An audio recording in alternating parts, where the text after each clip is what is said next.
Thank you, President. At the EU-Africa Summit in Libya next November, there should be talks on how Mugabe and his close supporters remain a continuing stumbling block in the process of political and economic reconstruction and reconciliation in Zimbabwe. They're plundering its economic resources for their own benefit, and they're not granting their citizens fundamental rights.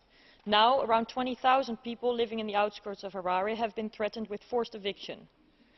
The government demands a renewal lease fee of up to $140, but in a country with less than $100 per capita income, this is effectively impossible, and this demand is a de facto license to abuse. In 2005, 700,000 people were already evicted, and these people still live in dire circumstances.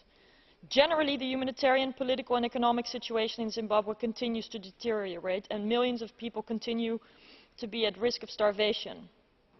The country has the world's fourth highest rate of HIV prevalence and high mortality of children. People don't have many chances to grow up in health and prosperity, and if they do, they lack fundamental freedoms, such as freedom of expression. Zimbabwe ranks 123rd in terms of press freedom. The return of independent dailies is a step forward for public access to information, but the situation is still very fragile. And I want to call specific attention to the situation of LGBTI people in Zimbabwe. People need unrestricted access to be granted relief and humanitarian access and aid so that the attempts of Zimbabwe to achieve the Millennium Development Goals can get underway. This is very necessary. Thank you.